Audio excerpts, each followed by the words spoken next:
Hi guys, can you hear me? Hi ninjas, how you're doing? Mauro from Design Syndrome here, glad to see you again.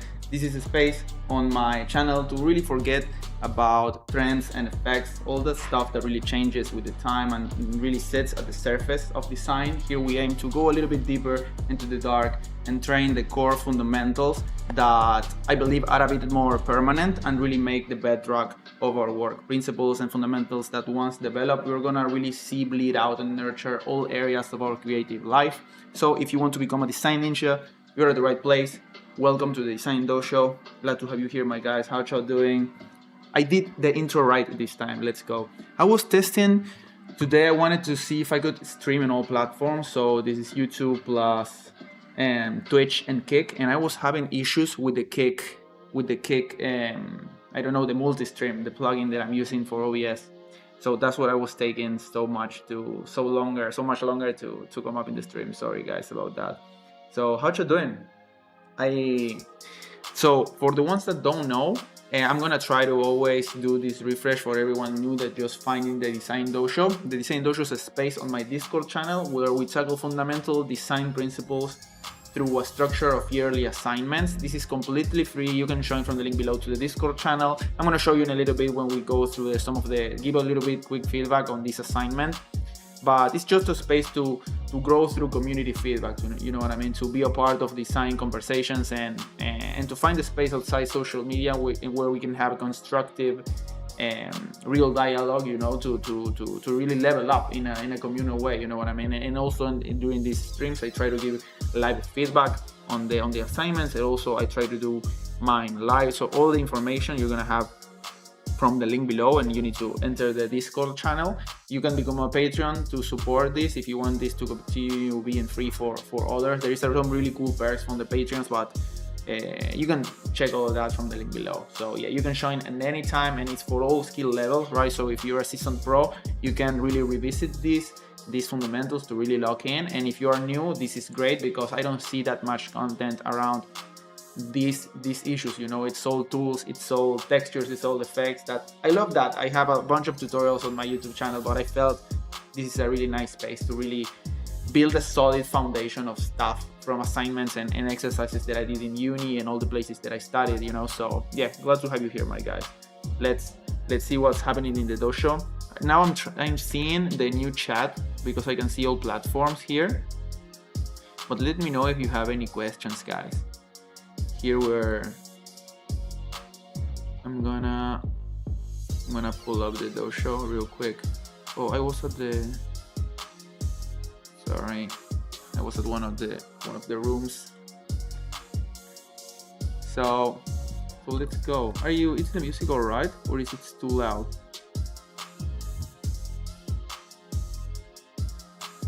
What is it that I'm hearing that it's too loud? Oh, that's better, right? Yeah. So I don't know if the volume is all right there. Check 1 second. That's good. Okay. Sorry if before the volume was too loud on the music. I'm just seeing here on the OBS. So, well, let me show you real quick, guys.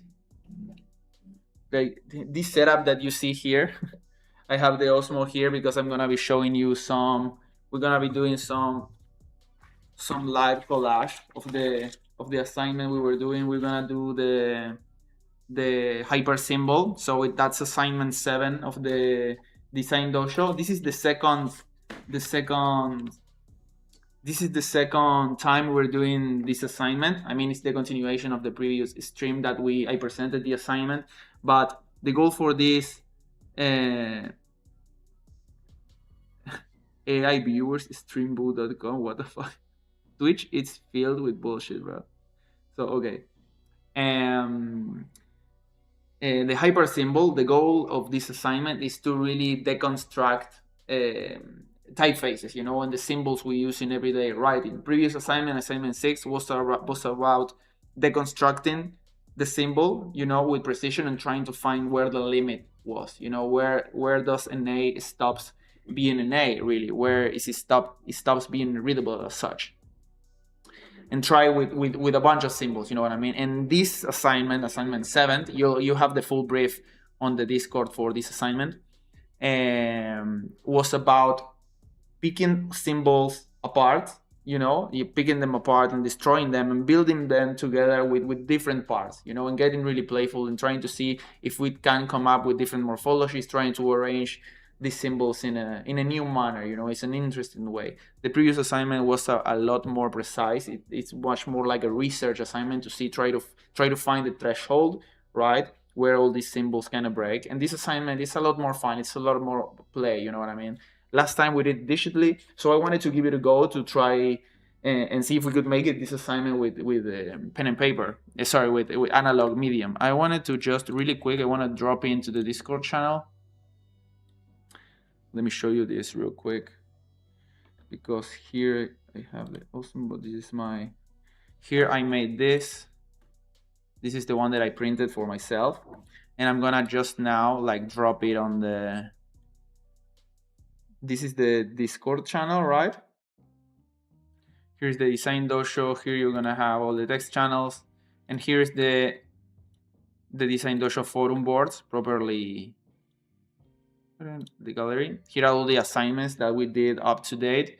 We are on the hyper symbol, so assignment number 7. And here we are seeing some nice glyphs people were doing, so these are really good.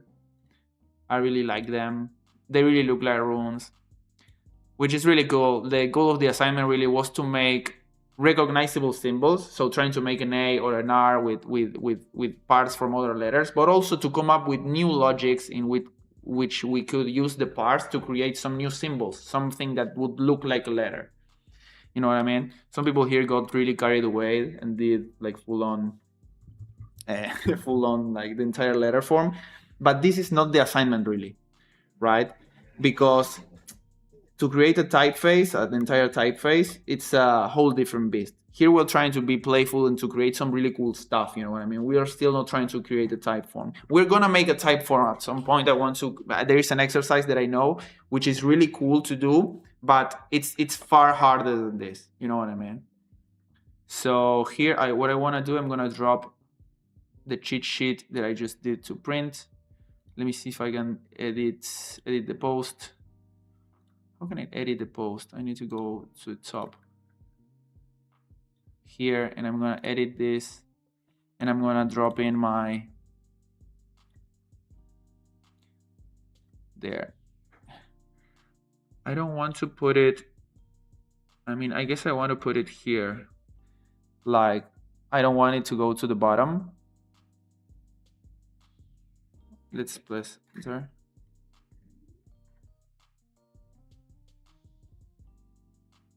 Okay, I guess it went to the bottom. Yeah, there it is. Okay, you can have it there. That's the cheat sheet that I printed. So you can print it also and make the assignment analogly if you feel like it. You know, I feel it's much better to do analog, this assignment, because you can play far more.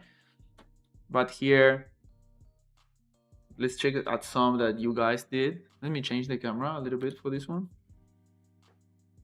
This one's good. Let me get rid of the Osmo camera there. Right, let's do like that. Right, this is really good.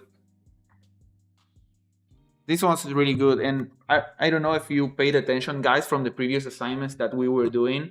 Like when we started from the stain and started from there, we went to compositions, you know, and when we start to look at tension and seeing how we can start modulating the space into having parts where the symbol it's a bit more busy and have its characteristic parts, and then we have parts with more detail, right? So we're trying to create that sort of tension here also within the symbol, within the letter itself, when we're trying to go a bit more granular and make it like a cool little glyph, you know. This one is really cool because it has that tension that it almost starts to look like some sort of Gothic logo or something like that, which I think is really cool. We are not trying to make like a perfect typeface or none of that, right? This one is much more playful. We're trying to make something that looks cool, that's evocative. These ones are cool and they start to function already as a composition.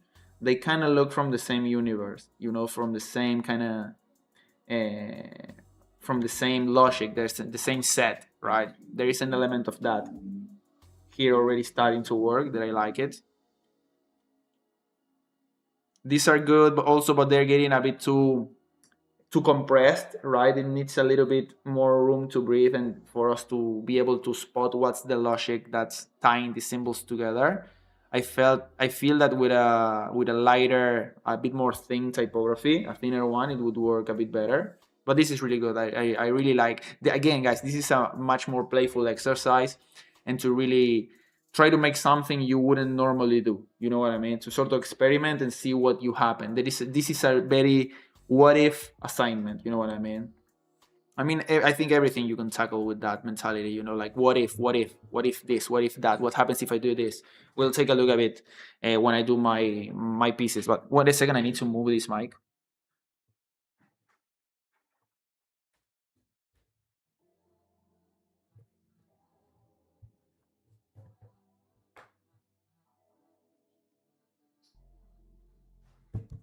Here we are.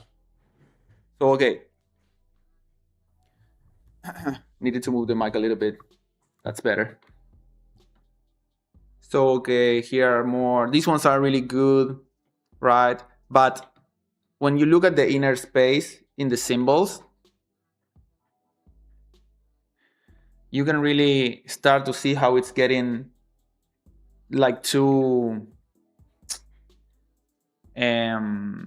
moody, like too busy. Let me see if I can save this image. And let me put it here.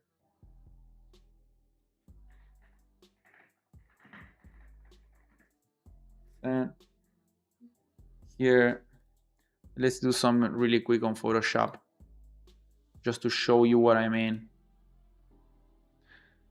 And let's drop this here also. Get rid of that. And let's open Photoshop really quick. And yeah, let me know, guys, what you've been thinking about this assignment, because this is really a really out there assignment. Next one, we're gonna do the type sketch already with composition and all that nice, good stuff. Try to intuitively get into grids and how to order information, but still not in a pretty orderly way, For these assignments, I feel there are designs, so you developed a certain sensibility for design through a lot of exposure and trial and error. You know what I mean? I think that's a much more fun, quick way, and in a way that you develop your own language while you try to do it yourself. It's not that you're reading it through a manual. I don't think that's useful. I went to one of the best schools for design, and they never have that, like, read a book on design. You know what I mean? It was all practice. So here we are. Let's just do a quick. Okay, this worked.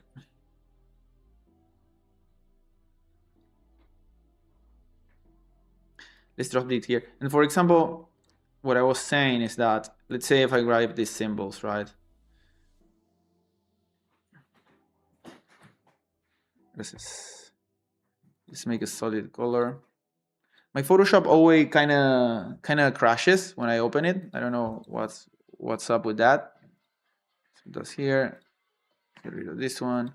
And if I invert this, so I get this. Now let me, right, I'm gonna do something like this. And now to the mask, I just did oh, you can't see it there. 1 second. Like there.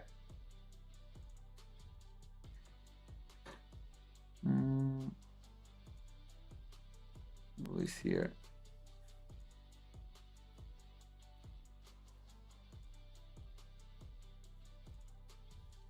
So what I did is I grabbed that image and used it for a mask, right? So now to this mask, I can apply a blur.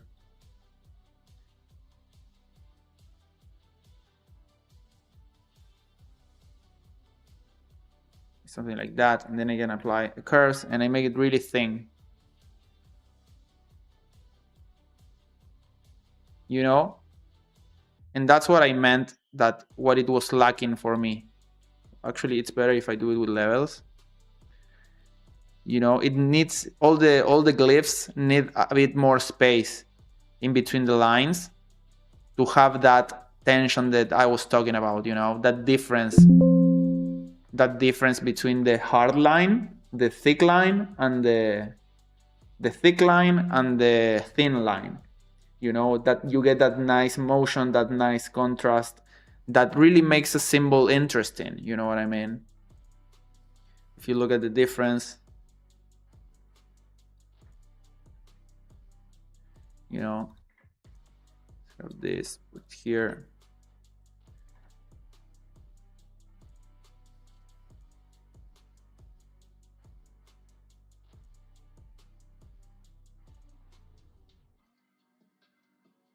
You see what I mean? Like, you give it a bit more space to breathe and it looks a bit more intentional, you know? Like, that difference looks a bit more intentional, what is what we are always trying to do when we're trying to make a piece about anything. So that's a classic, like, not mistake, but a consideration that I see in most of the symbols. You know, this one has some sort of the same happening to it, right? All of the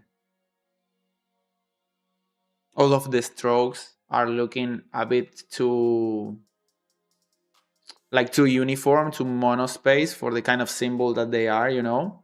Usually when the stroke it's monostroke, like it's all the same width or similar, it tends to give a much more futuristic kind of look, you know. In this case, it starts to look more like a rune, but yeah, for this one it works a bit better from the one before.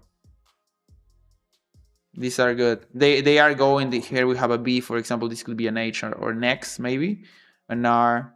These ones are good, right? But the point of the exercise is to play and trying to find that internal logic that makes the symbols. And these ones are all from previous. These ones were great in my opinion. I really liked this. And these ones are good also. This almost turns into typography as an image, which is another assignment that we could do. Let me grab a bit of water.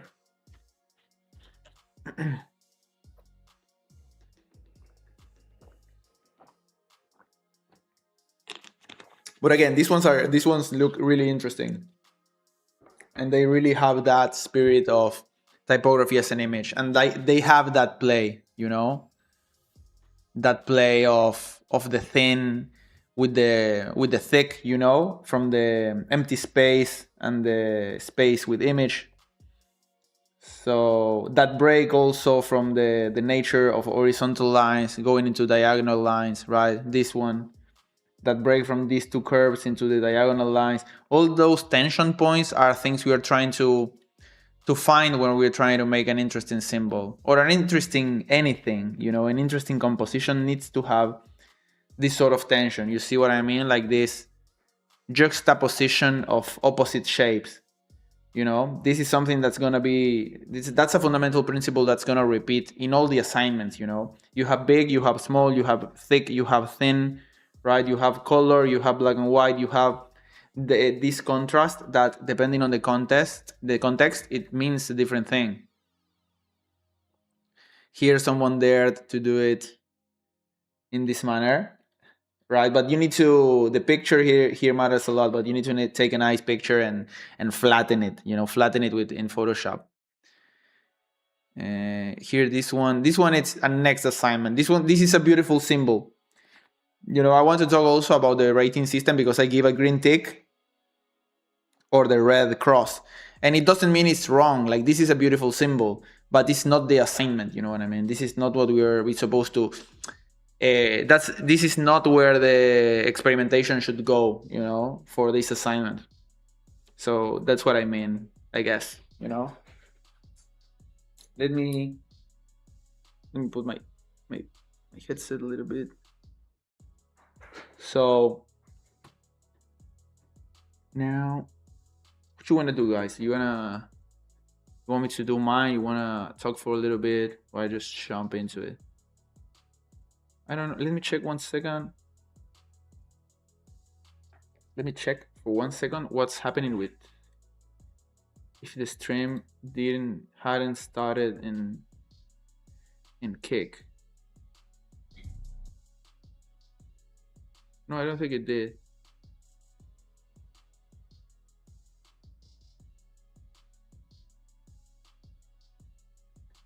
I don't know. It's kind of whack. Like Kick, how's working? I think the stream on Twitch is working. That's good.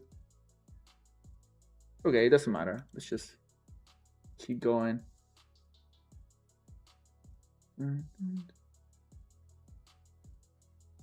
Let's get it. So let's just vibe out for a second. We're gonna make this. Make a little bit of room.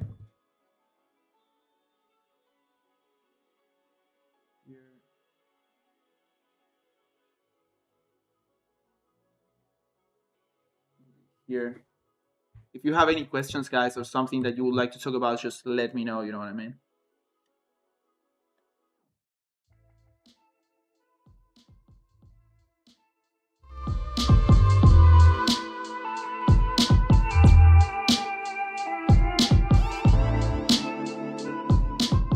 Yeah, I'm just gonna put some music to start doing some of this.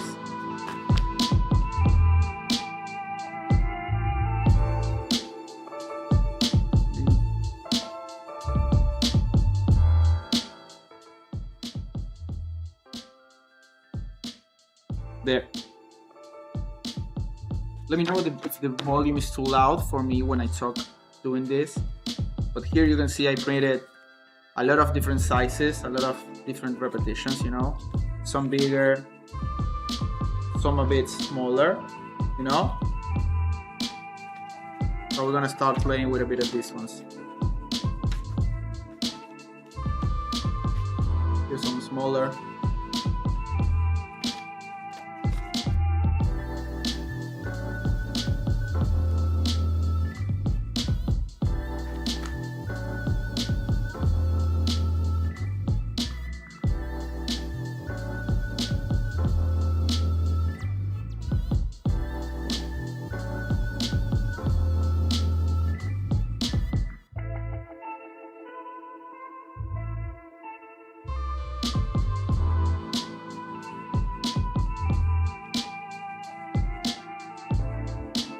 So here for me, an advice would be to try not stopping, you know what I mean? Like, just keep moving forward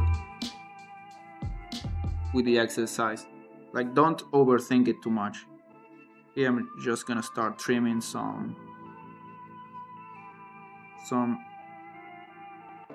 parts of the typography.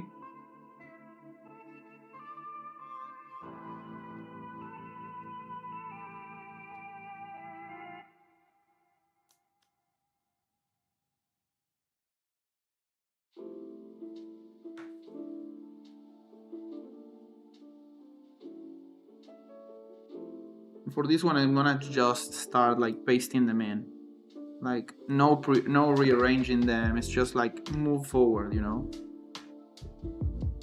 Maybe that's part of the H, and I'm gonna put it like that, like this.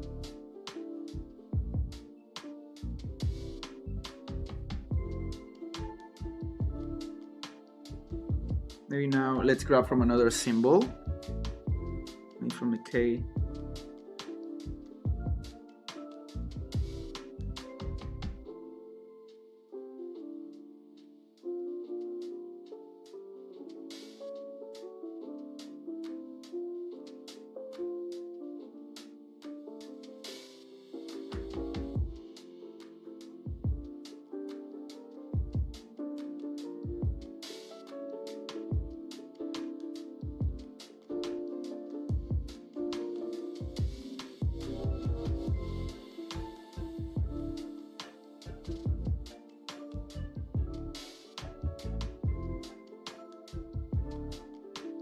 Now let's grab something from another symbol, from another set.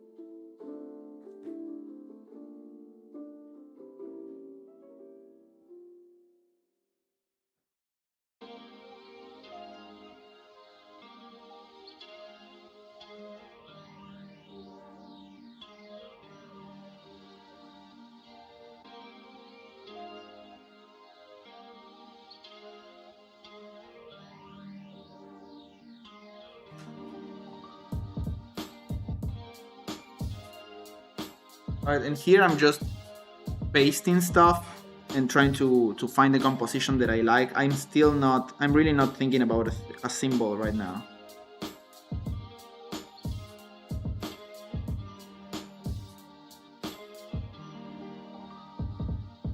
And I just realized I contradicted myself, because in the assignment brief I said don't think about composition, but I meant that in the sense of the page. Like, I'm not trying to compose the page, I'm trying to look at this specific thing that I make in here and trying to find out where is the symbol there, trying to find an interesting composition for the symbol itself, trying to find, okay, where it is. I started to put it here, I put it here, I put it here, right? And now out of this that I made, out of this that I think looks kind of interesting, I'm gonna start, okay, trying to place this in different places and seeing, is there a symbol here? Is there a certain letter that I could create with what I have,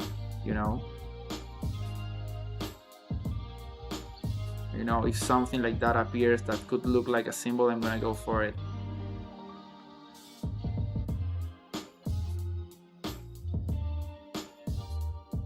I feel like, for example, here now, I feel like if I could have like the descending leg that goes here, I could have like an interesting J,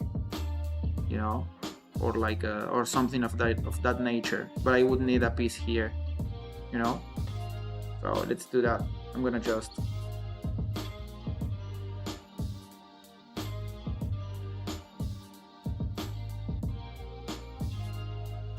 let's draw it like that. Maybe do it like so.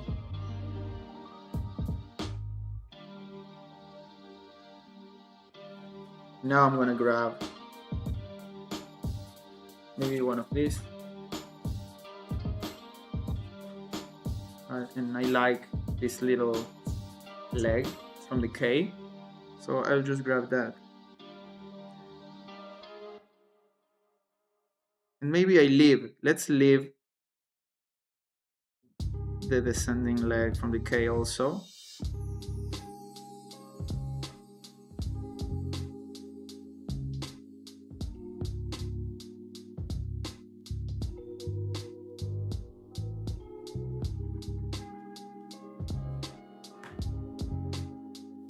Right, maybe here,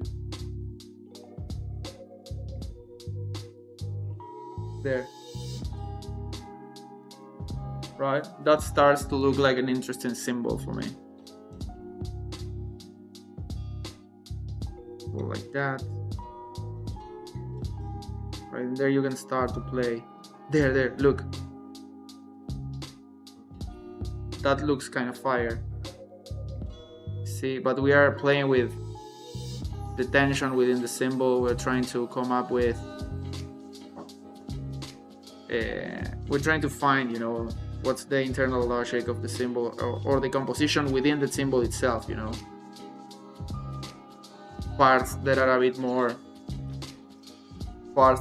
more crowded, where more stuff is happening, and then we have like a real elegant, like minimal part of the symbol, that gives it a bit more of release to the internal, like, modulation of the space within the symbol. So something like that.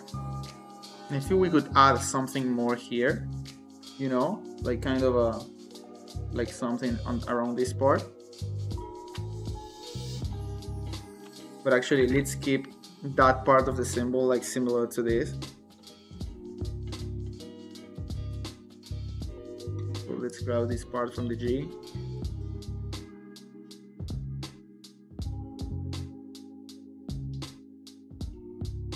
And also, guys, like, try to work with the internal logic of the symbols themselves. Like, if I'm gonna grab a part of this R, for example, try to grab like from the modules of the typeface that already has. Like, don't cut like a random part of it, like a random like circle. Like, don't get a circle out of this black part, you know what I mean, or a line.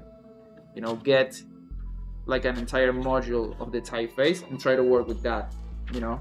Like, don't do this, you know, like if I want to use, like, don't do this.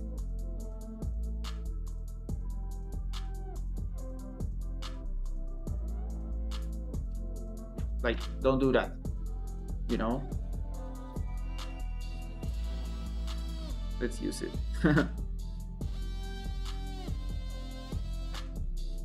I mean, it's not a hard rule. Like, you can do that if you want. If you find it, you can do it in a way that makes sense for the typography. Maybe it's not that specific cut, but there is a cut that you find some sort of logic in the modules of the typeface, you know, because maybe I get rid of this top part of the A, right? But I try to make it modular, so it's like a third, and I have 1/3, 2/3, and the bottom third, right? So you start playing that segments game of the typeface, then maybe you can do that, you know.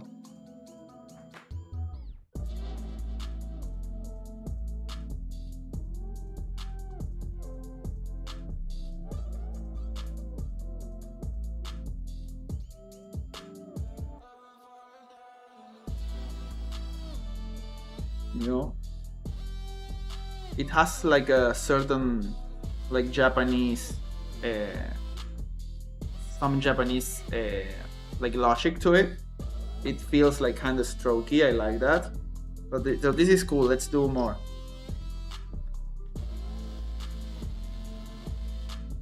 Let's work with the bigger symbols. I don't know. Let's grab here.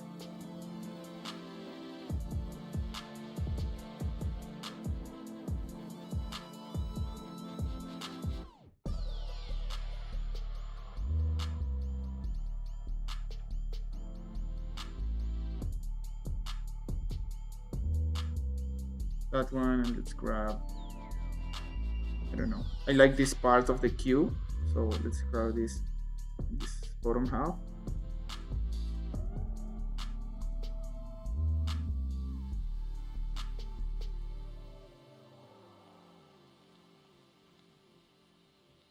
Grab these two, and let's grab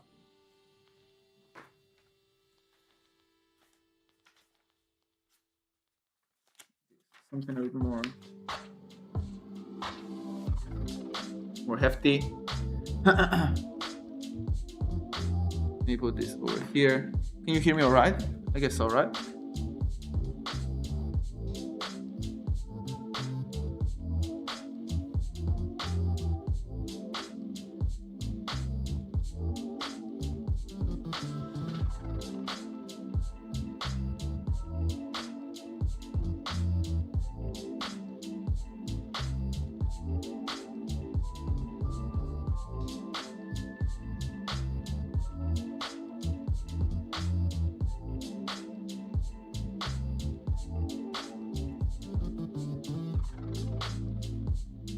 This one, let's split it. We're left with this.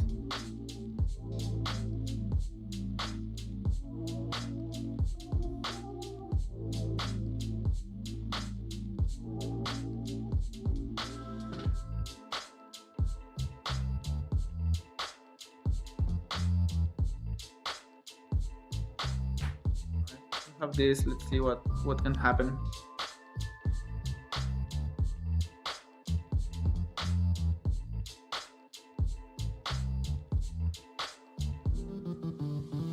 Like this.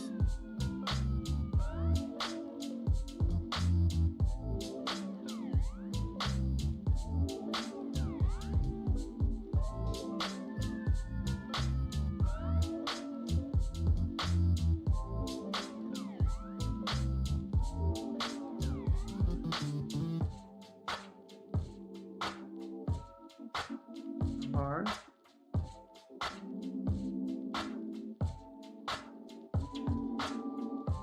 Let's take this little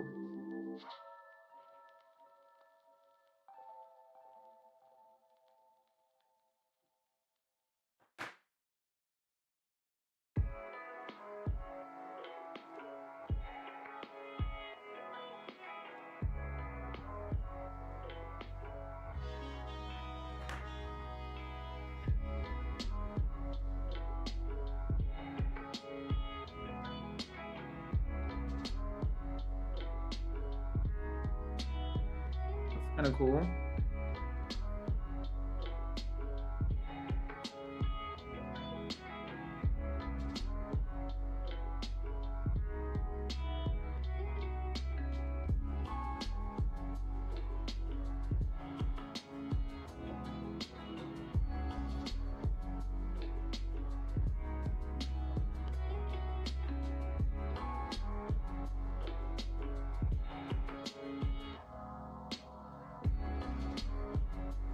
Sort of like that. We have these ones.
That K kind of works. You know, it has that nice contrast from the really thick, like this part, and then the really thin, like the arms. That kind of works. But I would like it to have, it needs to something with a bit more weight in here, like the serif. So it needs something of that nature in the serif, where the serif would go. So we can make those. Like we can make, for example, let's take a serif, you know, let's take a serif here from the X, or from the M. Let's take it from the M.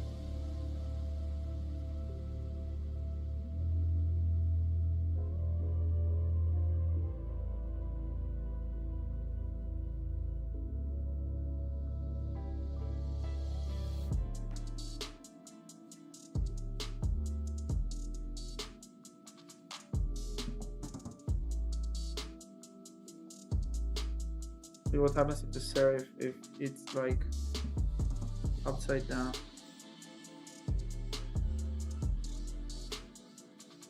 Like that.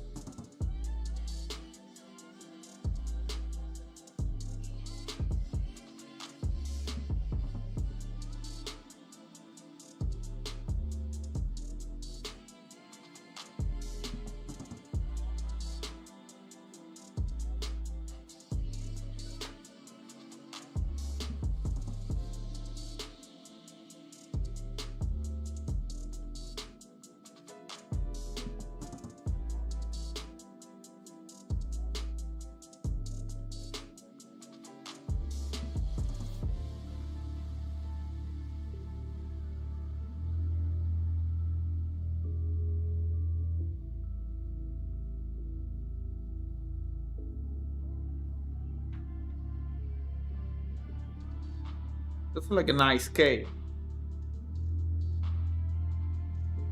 This one looks cool. You know, these are really nice type specimens. You know, this is really good to further your understanding of typography beyond the just like typing something and hoping for the best. You know, this is gonna really give you the understanding to make your own symbols and to really get in there and play with typography. You know, but you don't really arrive at this if you get your hands at this. You know, you print it and you try to make it with your hands or with the computer, whatever it is. For me, the hands are a bit more intuitive when trying to learn. One.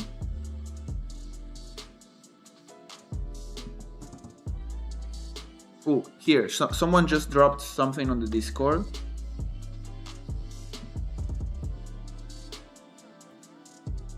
Like this, I think is really interesting. because it has that element of being a bit muddled and a bit busy in some parts, but the contrast, it's so good, you know, it's so, the tension, it's so much that it makes it intentional. You know, in some parts it's so well managed that it makes it look like, oh, okay, in the other parts it's busy on purpose. It's supposed to look like that, you know. For example, here, you know, it's in all the symbols it's the same. These ones are beautiful, bro. These ones are super good, right? These ones are great. Love them. Let's go.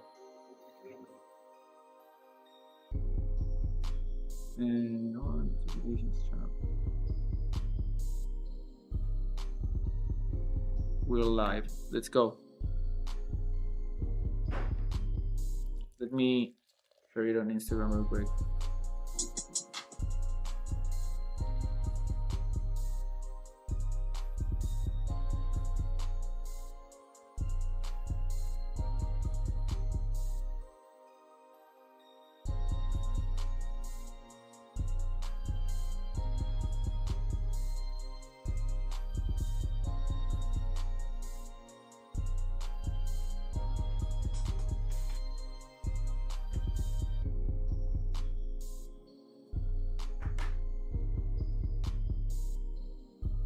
Oh, there you have an R, like a cool R.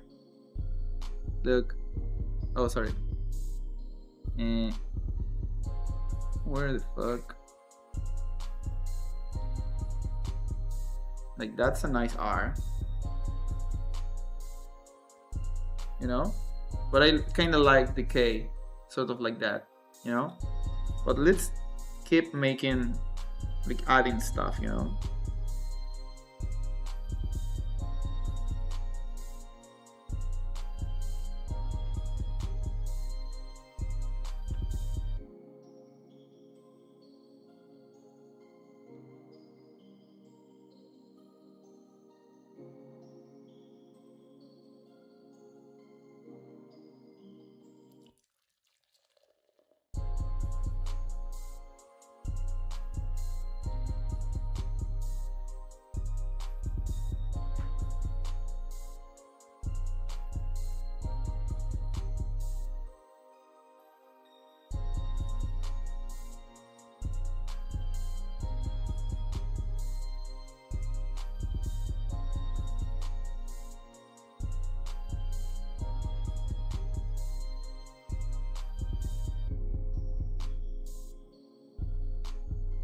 I like that.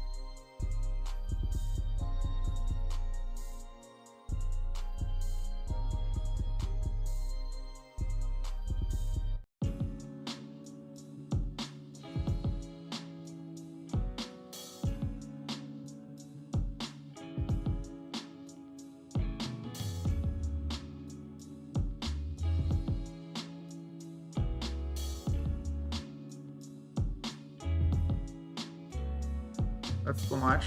I don't like it. We want to break that little. There is better.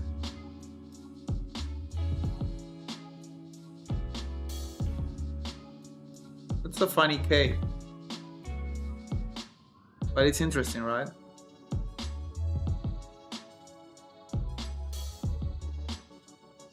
This is cool. This is nice type specimen, guys. Like, you can build a font out of this, or start to get an idea for a font, you know?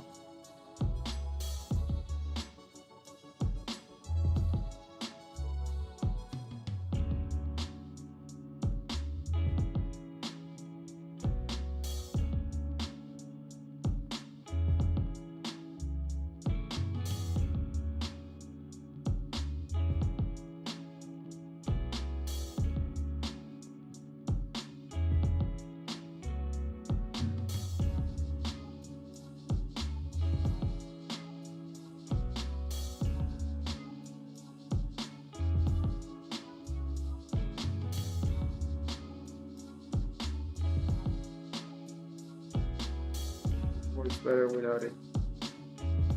Okay. Now let's use this for another one. Let's just put it here. Let's build this new one, like a big one there.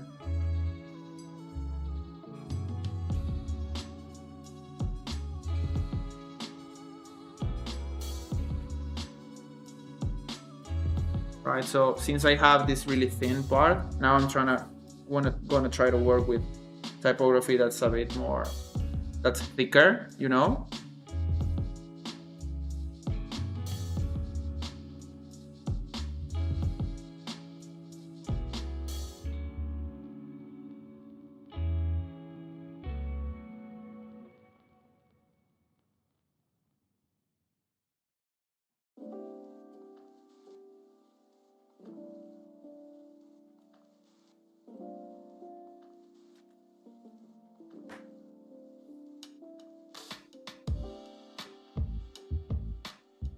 Let's break this in the middle.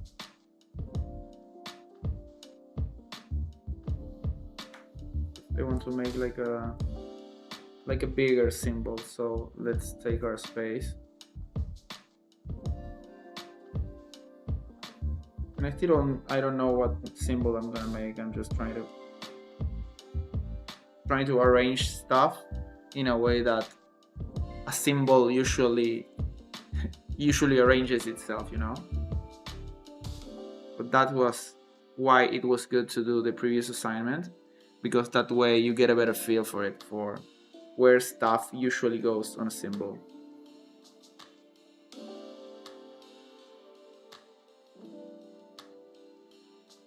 You know, for example, I can see this sort of curve that is descending here, so if I follow that line, I can arrive at this intersection, you know, from this imaginary line here, and then the one that's from the bottom of this thing, of this little leg that I removed from the sea. So maybe there I can put this, you know, so both lines are continued, right?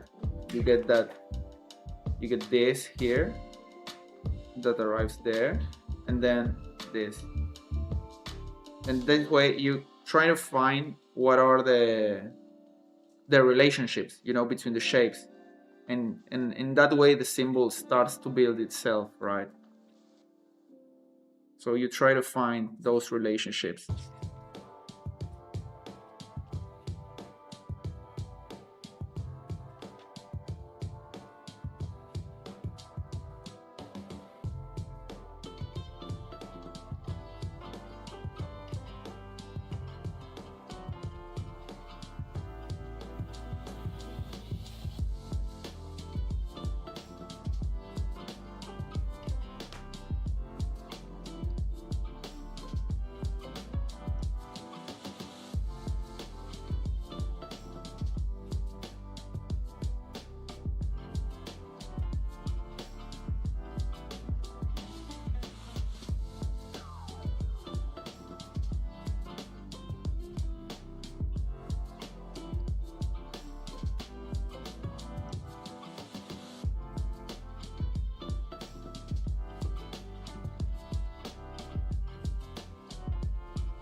That leg from the X is pretty dramatic, always.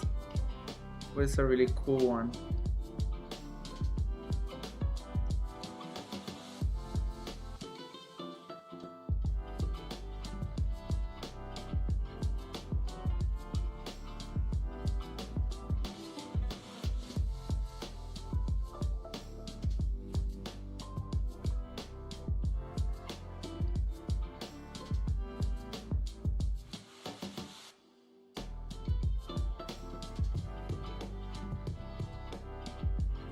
I feel there is something there.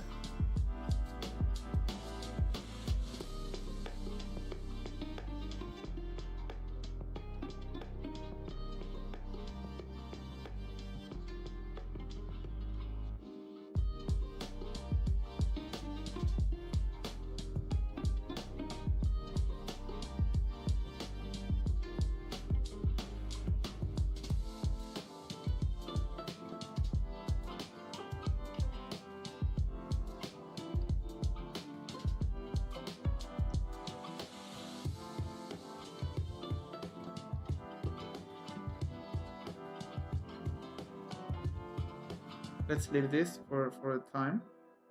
I will use it, but I can't find something that works for now.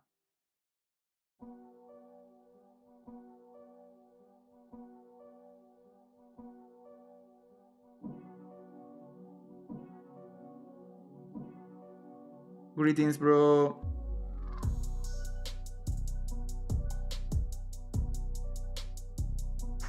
Marco is saying, greetings, bro. Hope you're well.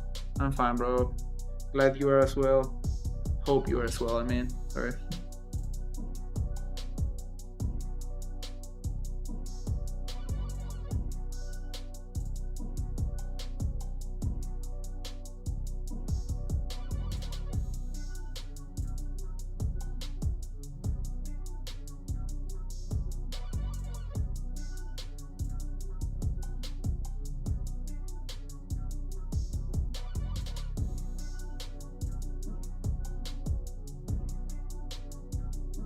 I can't fix this part. I think I need to work with sort of the same symbol that I was working, because I'm not gonna find something that sort of follows that same logic from other symbols. At least for this one in particular, it's not working, so I need to go back to the same font, you know, so at least to try to find something that kind of works in the same manner.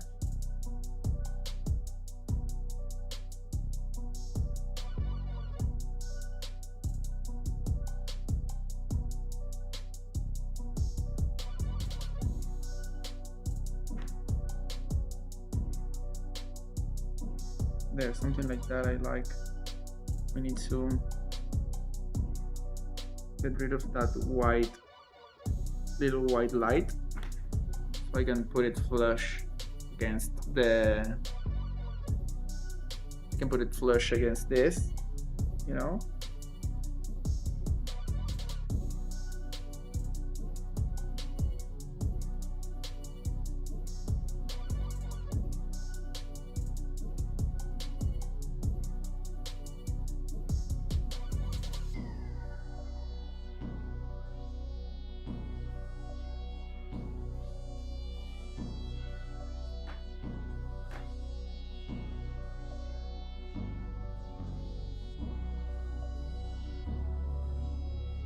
That's actually kind of hard. So let's get rid of this white here.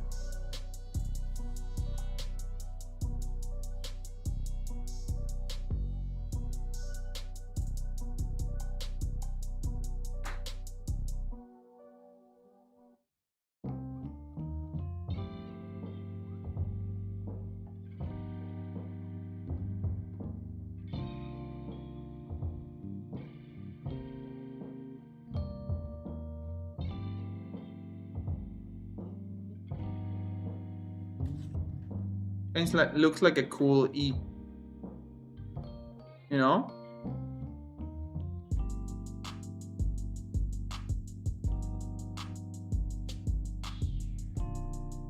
Looks interesting.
you know, and there we can sort of follow that line, follow that.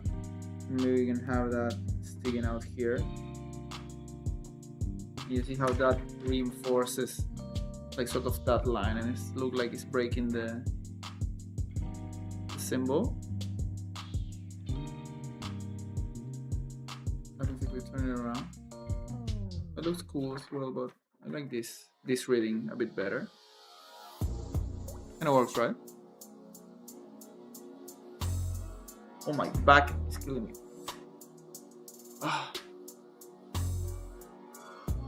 Let me know if you have any questions, guys. Oh, I also left a question box on Instagram if anyone wanted to ask something over there.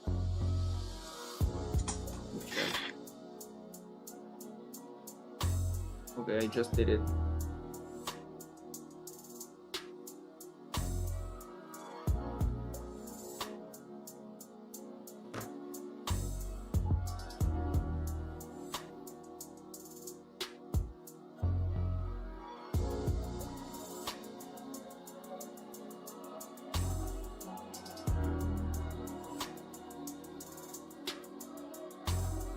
How long will this stream for? Okay, nice little stream. Well, those looks kind of good, you know, but this is something that, like, think about the rhythm within the symbol itself, you know. You have like more busy parts and then parts where the symbol sort of breathes a little bit more. Same here, you know. Think about the contrast. Think about,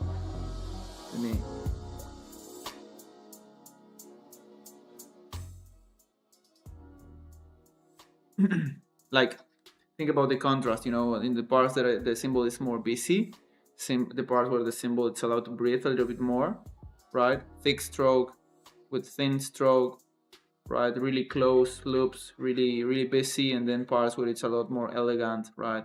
We're trying to also distribute the weight of the symbol. So we have the part that it's a bit more heavy, it's a bit more close together, and then we let the other parts sort of whittle, you know, like go crazy. Like it sort of has like a center of mass, you know. So the symbol, it's balanced in this leg, you know. Kind of like when we were drawing, you know. There is some element of that's retained also in typography. This one the same, you know. We're trying to. This is like an E, like a broken E, you know. This is not like a classic symbol. Here we went a bit crazy, but it kind of looks like it follows some sort of logic that a letter would have, you know. So again, we go from less to more as it descends. We try to find some sort of logic that ties the symbol together.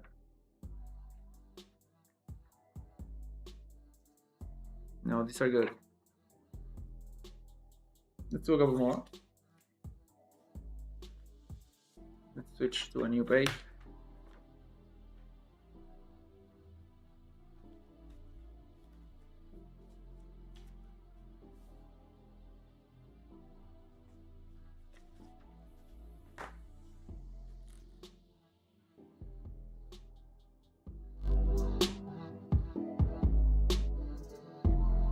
There.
There I just made like a random placement just to start something, you know what I mean, and to see what happens from there.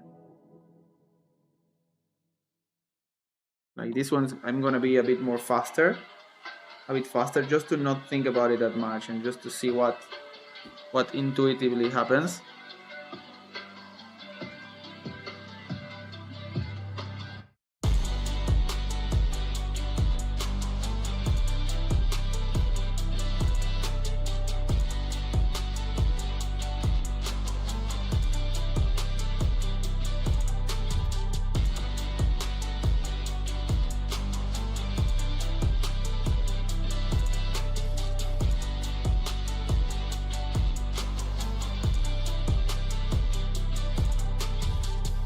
Just like that. I'm just gonna do it.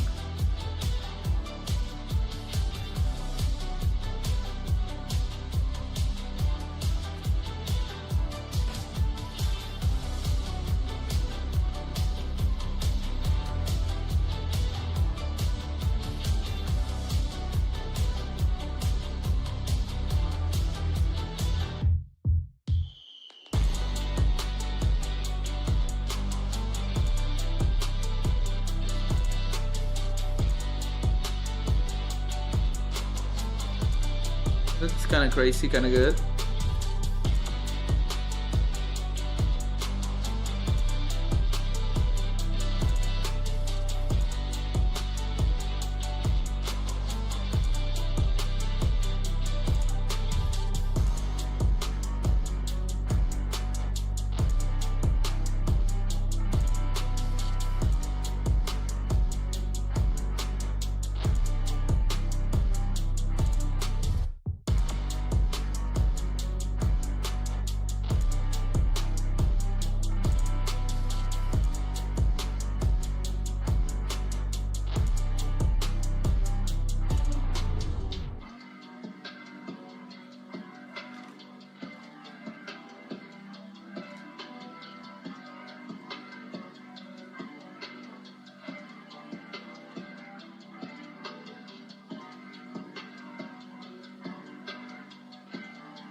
Kind of chaotic, but I like it.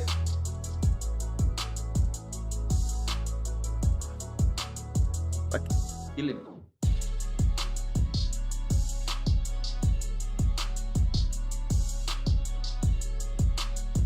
Okay.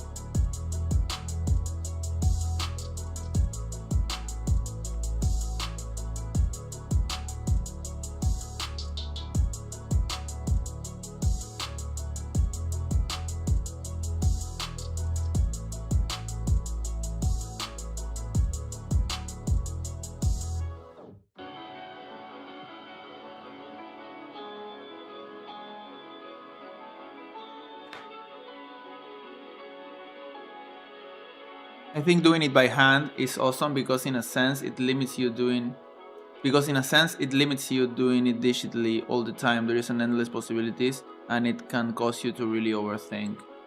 Yeah, totally. I mean, for these kind of assignments, the computer can be a pretty impersonal space. I mean, there is something to that, you know. When you are more limited, you can be more creative. That's for sure.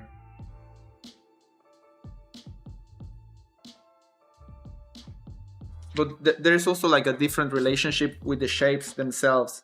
Like you can move stuff around and try stuff around, you know. And also like the material and the texture in the collage itself makes it sometimes a bit more interesting, only by nature of being collage, you know.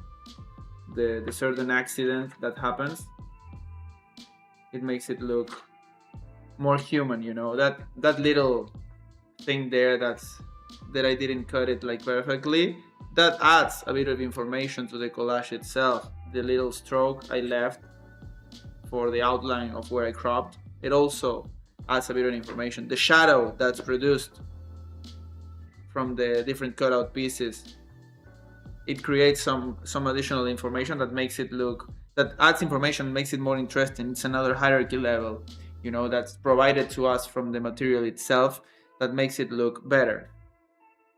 You know, sometimes you can create that digitally if you're capable, you know, if you can think about it. You know, for me, digital, it's the ultimate. The ultimate. If you can create stuff digitally with control, you can make it extra. You know, if you know what you're doing. I like to work mainly digitally, you know, but because I know how to create texture and I know how to add those layers, right? But to go back to this, it allows you to take some layers out and really start thinking about composition and all that stuff, and really start trusting the material. So you let the material do its thing. So you try to focus on typography and the morphology. You know what I mean? Digital stuff also has soul, but you need to put it there. You know, when you're working digitally, you need to put the soul into the work. When you're working analogically, the materials already have soul, you know, and you can mold it to make it in a certain way, but the materials already have information and already have a certain warmth to them. You know, when you work digital, you need to put the warmth in yourself. I guess AI, it's the next level, right? To put soul into something done with AI, you really need to massage whatever it is that you're doing. I haven't seen anything still that's AI that's oof, this has soul, you know what I mean? And I don't saying about images, like never an AI image like will have soul. Like the AI projects that are gonna bring that in are gonna be multidisciplinary projects that you see the soul in the complexity, you know, that's gonna emerge from doing really big projects, you know.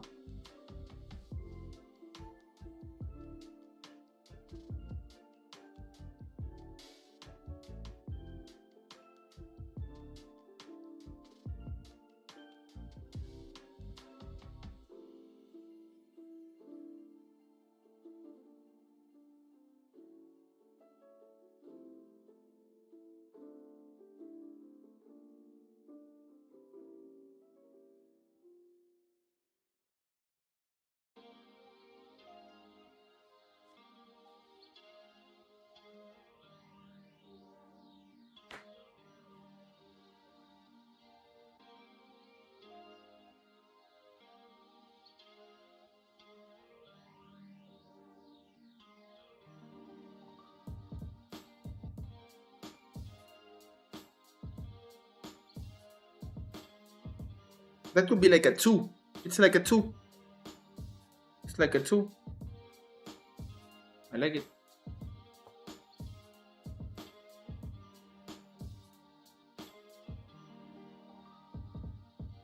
You know?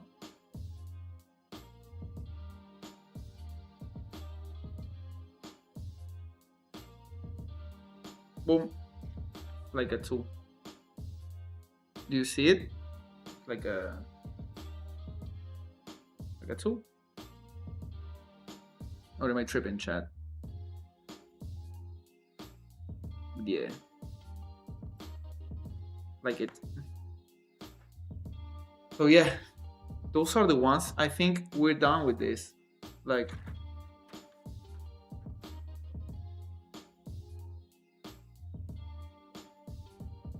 these are good. I'm gonna like do a piece with this tomorrow and upload it, right? But actually, let's do it now because I think it's good to show you. Like, from here, I'm gonna take just a picture with my phone, like that, and I'm gonna there.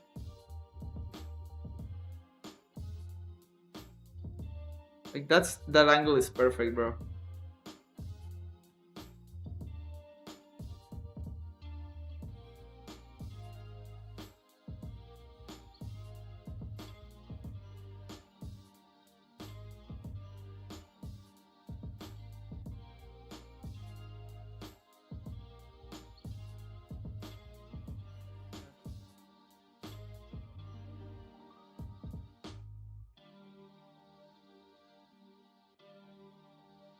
That I'm gonna send that to me to my. I have a WhatsApp group in which I send myself shit.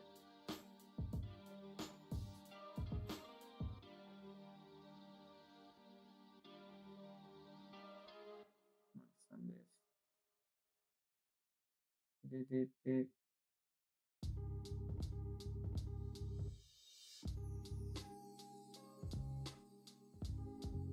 Damn, bro, come on. HD quality. Okay, there's sending. Let me let's move this a little bit.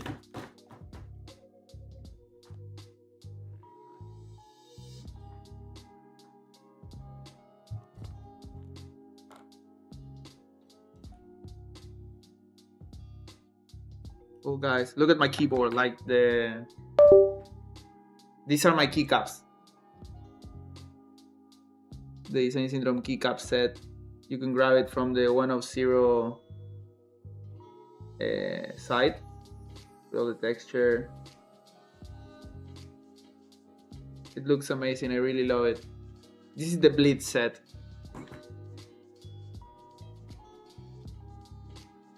Shit. There.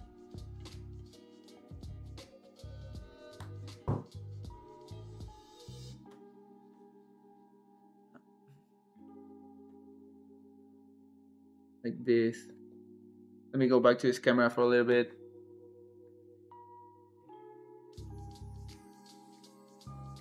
And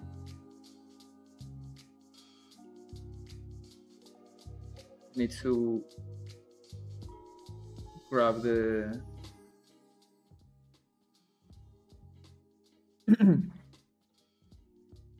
grab the WhatsApp.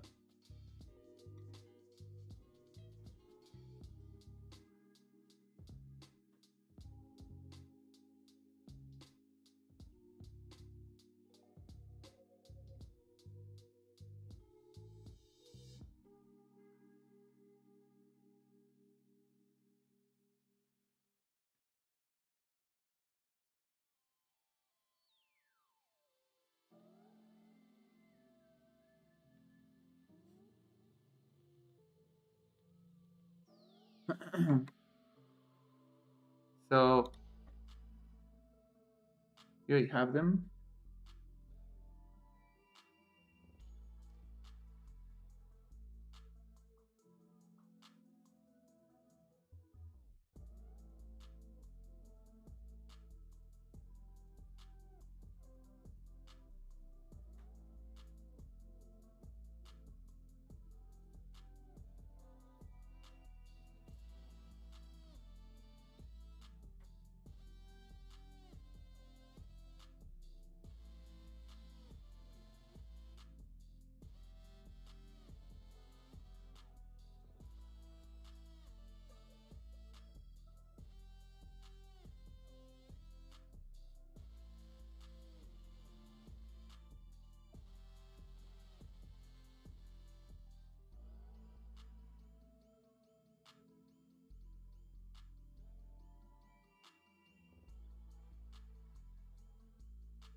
Right.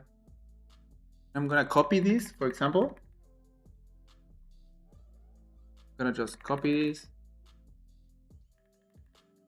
that, and I'm gonna make a new solid, cool black. Alt click. I'm gonna alt click on the mask. Control Shift, paste in place, and now I'm gonna, with the curves, I'm gonna make something like that, like really dramatic. And I actually kind of like when we have the shadows from the paper.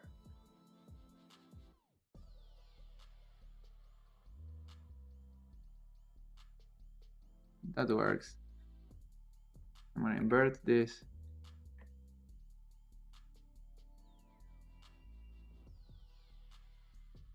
Then we have like a nice symbol.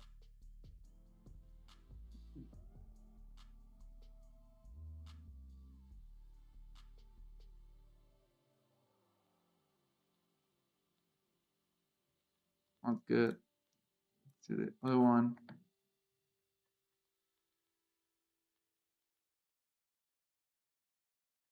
Grab this.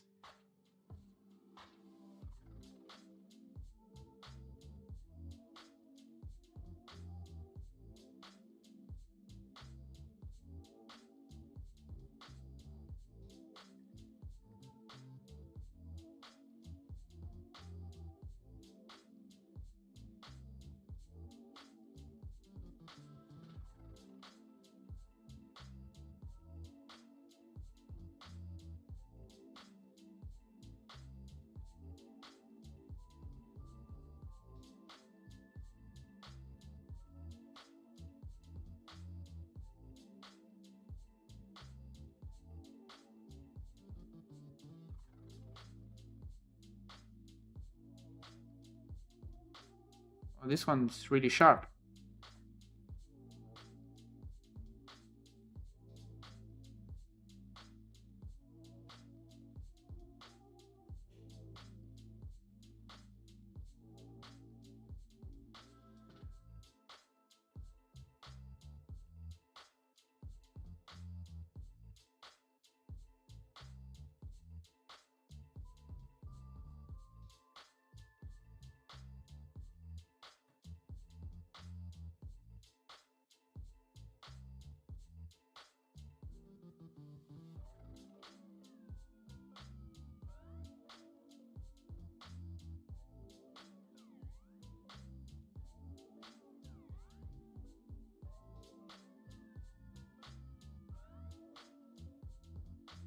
You can morph it around.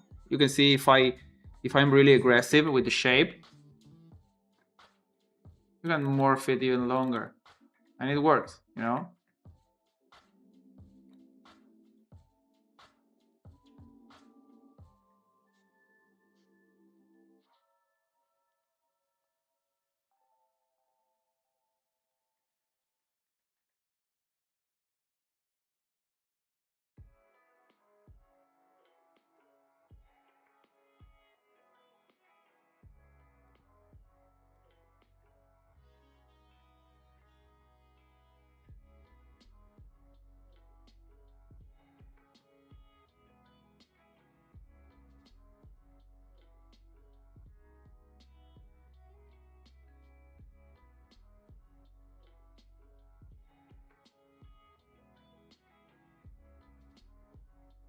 Yeah, it really works.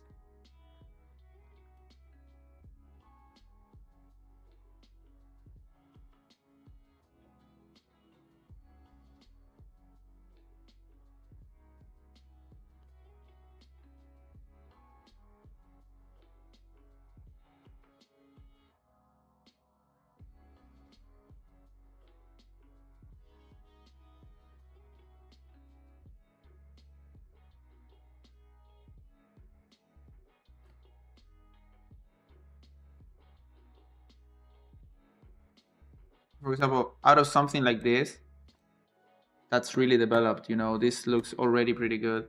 with something really small, you can make like a finished piece. Like say, if I grab this, for example, and let's do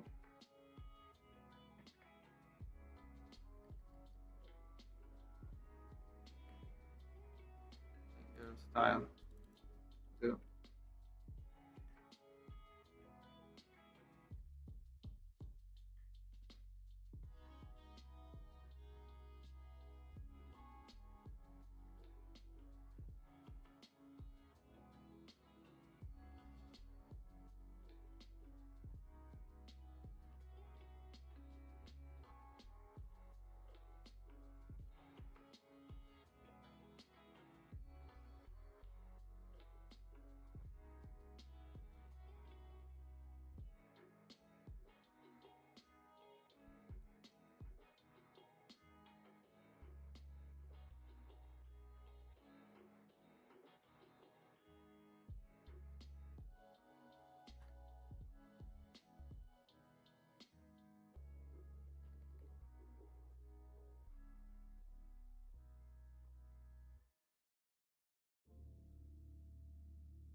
some really simple elements, right?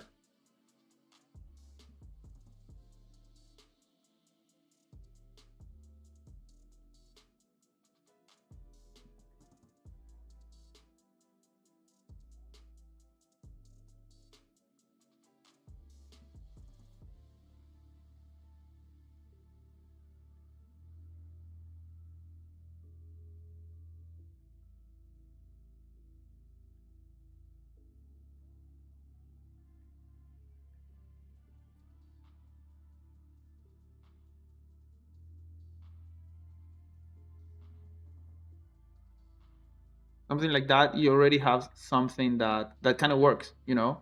This is a solid like typographic experiment poster, you know.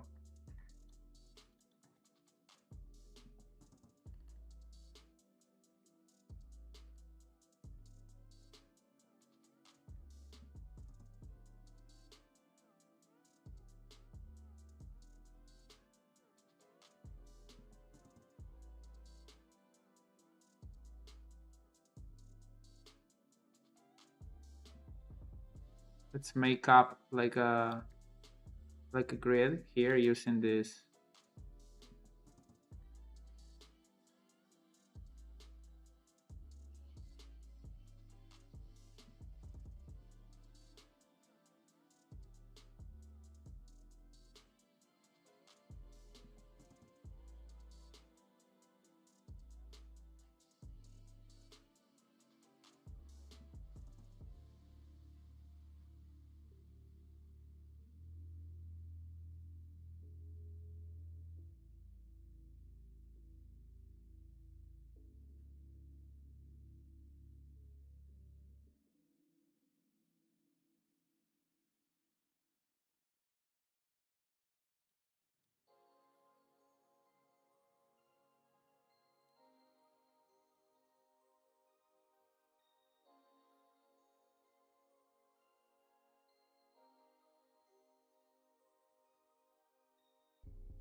Here I'm playing with an action I'm working on the tutorial for this, but that's the action.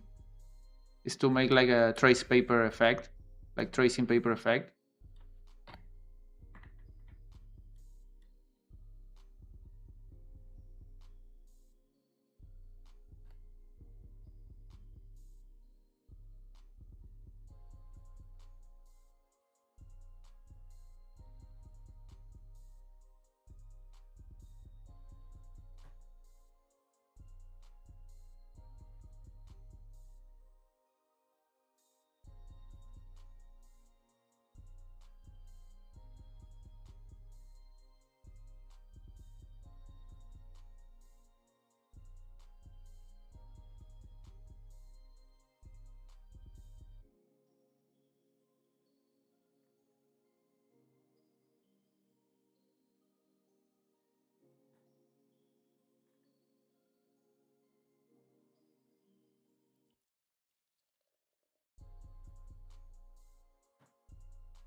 That's also another one that can work, you know.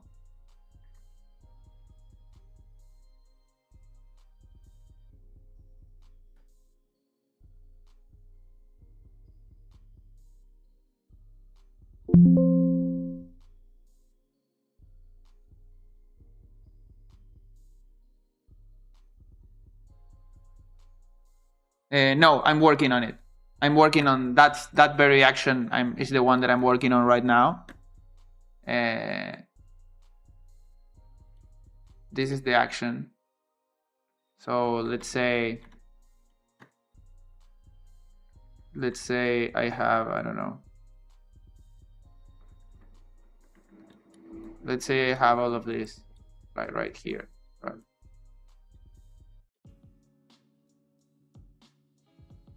Let's say I have this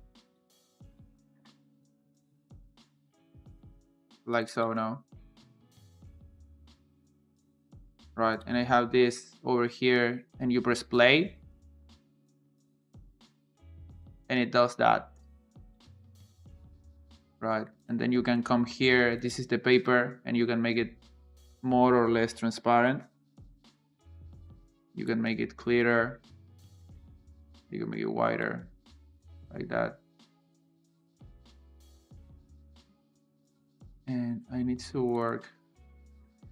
I don't know why the shadows are moving so much. It shouldn't be.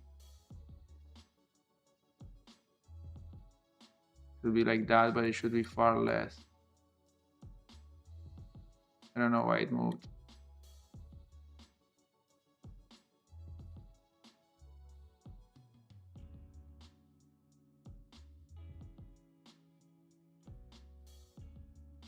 And I have all of these effects.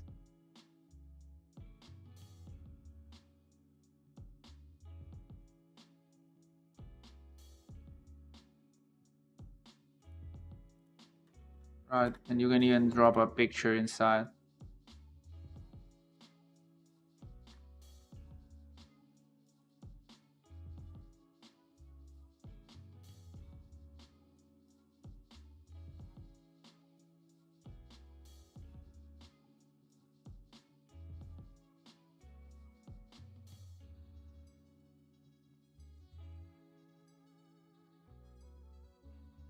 You can drop a picture, and you can edit.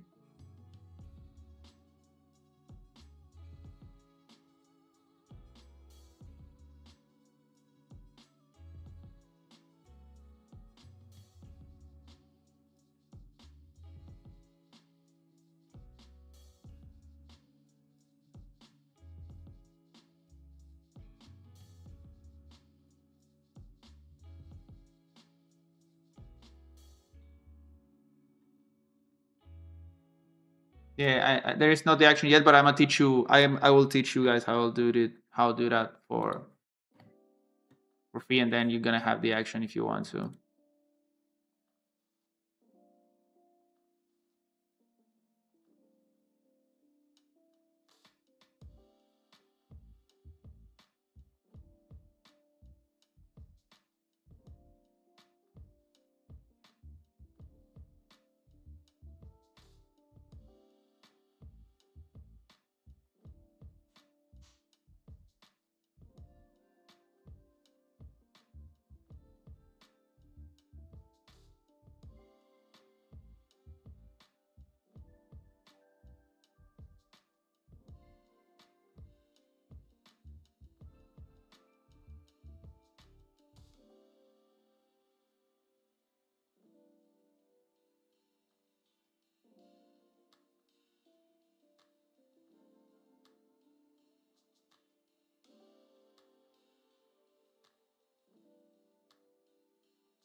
something like that. I kind of like.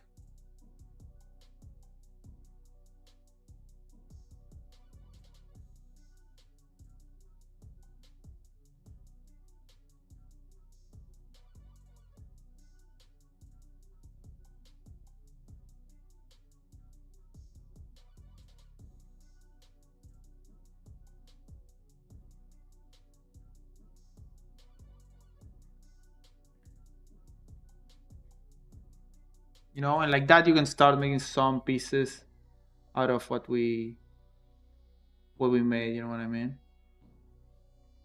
But yeah, I'm gonna close Photoshop for now.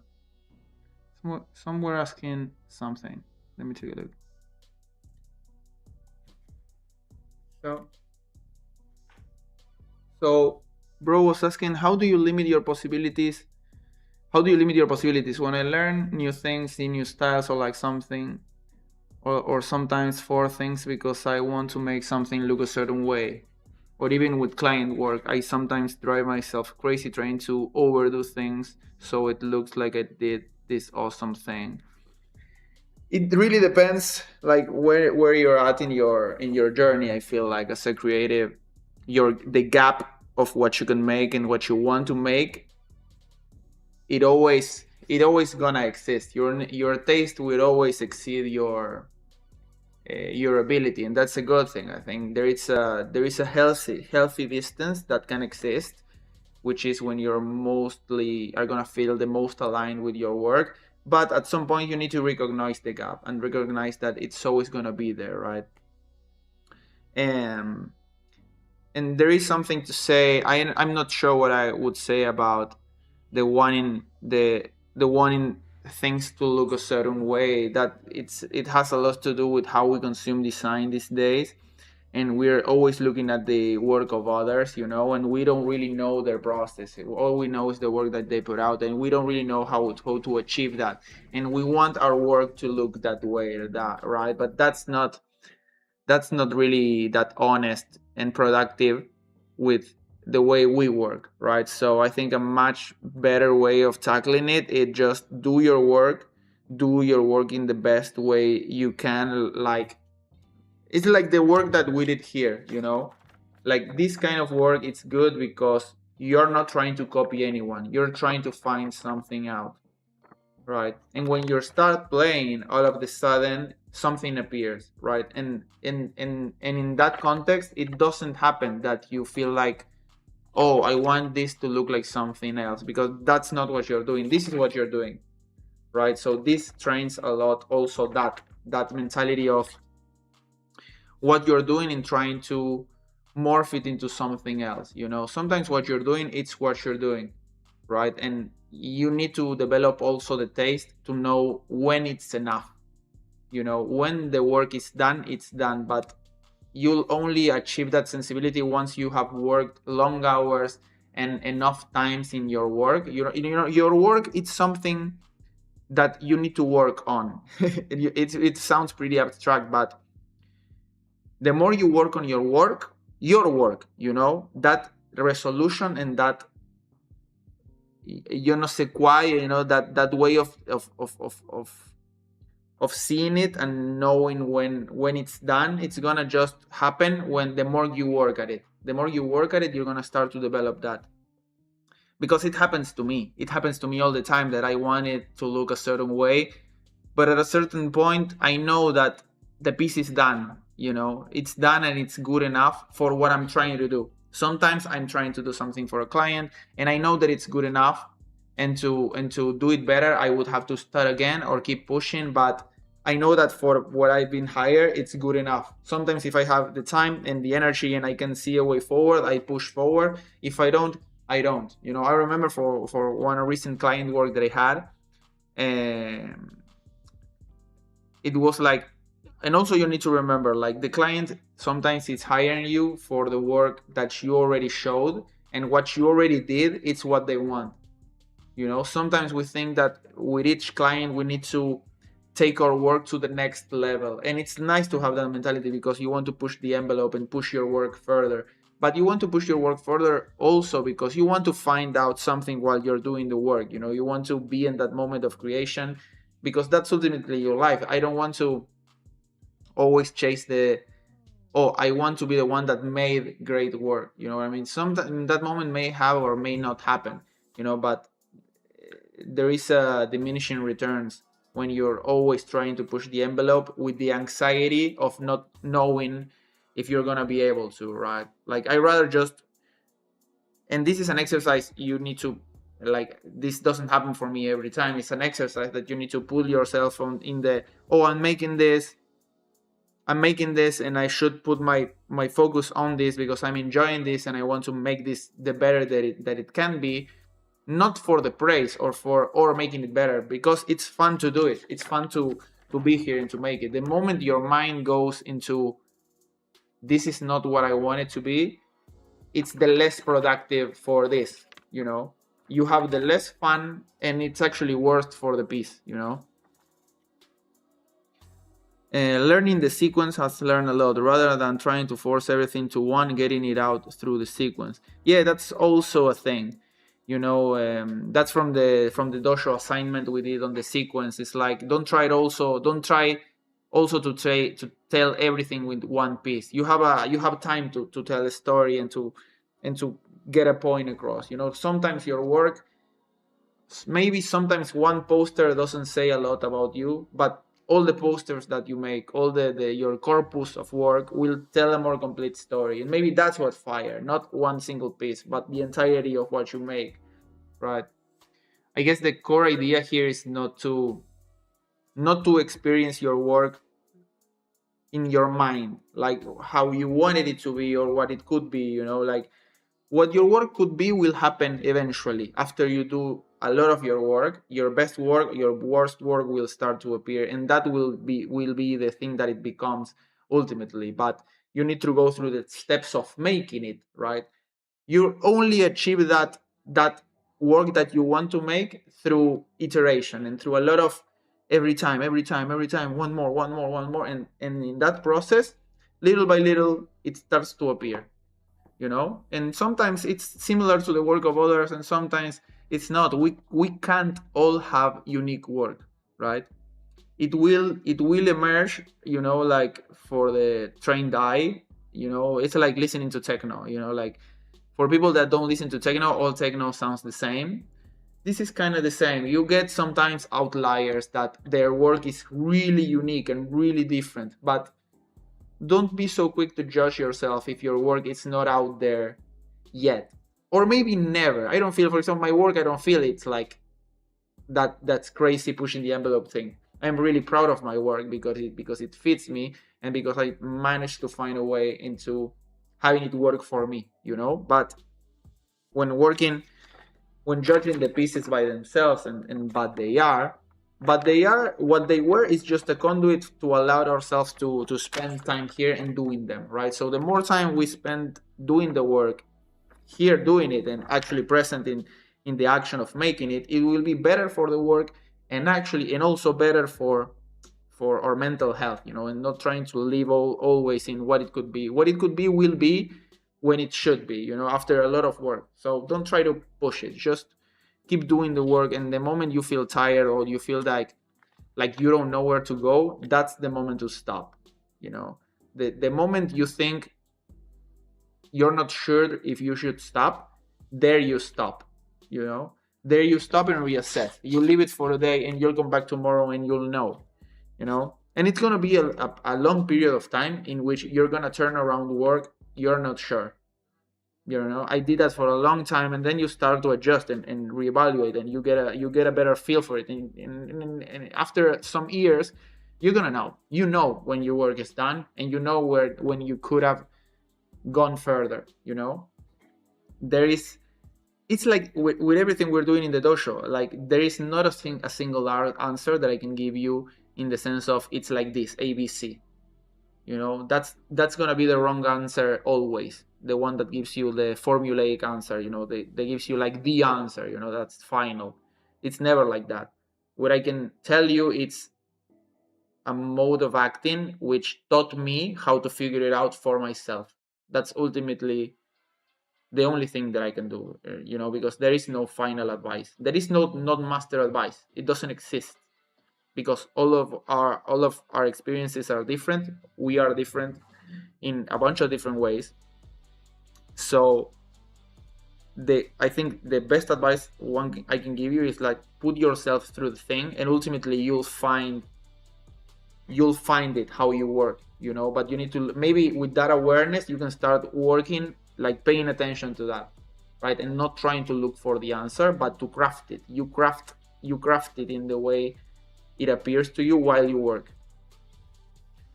I joined recently and I'm enjoying the service so far. Just wondering, do you still look at all the assignments and give the tick or cross? I've only submitted stains so far, but trying to catch up to date. Oh, sometimes I do. If I jump in there, I sometimes forget, but I do. But what you can do, what I advise, is like, go to previous assignments and you do them.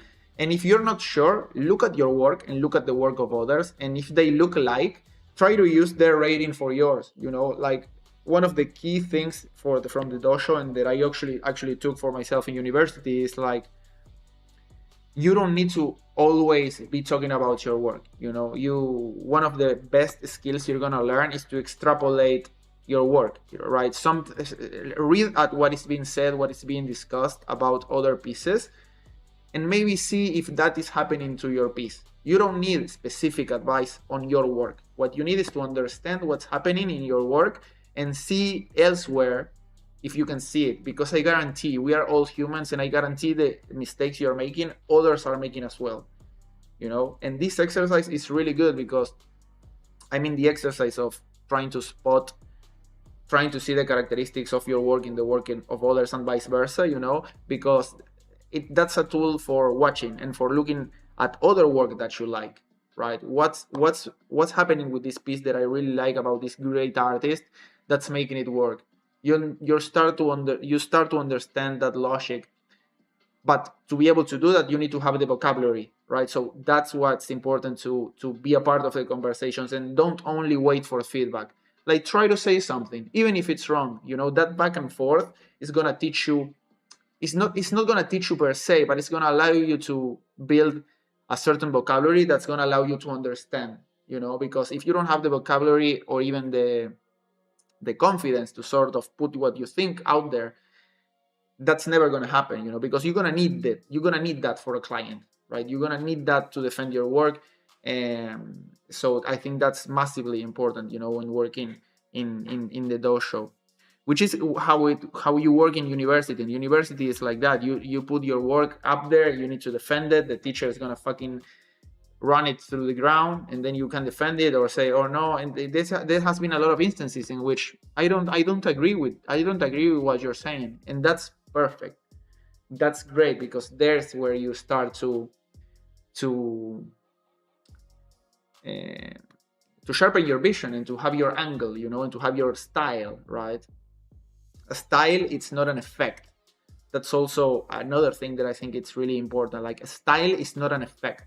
It's not a filter, right? Style, it's a cohesive way of how you approach your work. Texture can have something to do with your style, but it's not the style. The style, it's brutal. It has depth, you know. Texture is not a style. The same way, I don't know, like bitmap is not a style, right? There is a certain subjects and ways of looking at the work that accompany the effect.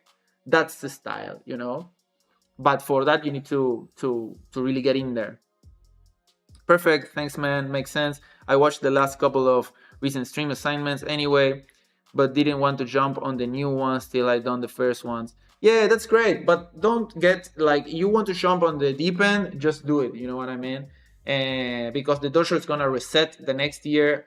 I'm still thinking if I'm gonna do the streams. I think I will, but if not, the dojos will always run in the background. It's something that I want to run forever. You know what I mean? Hopefully, it's to reset it every year, trying to make the assignments better, and yeah, really have a space for perpetuity. You know what I mean? Hopefully, if I want to dream big, I would like that, to have a space where people can. That is not a course, because what I don't like about a course is that you don't have the discussion. You know, it's like you learn like in a very vertical way, like the knowledge comes down for you. And I think the dojo, I want to mimic what I had in uni, which is the discussion and the knowledge sort of sprouts from the middle of the table instead of down from the teacher. You know what I mean?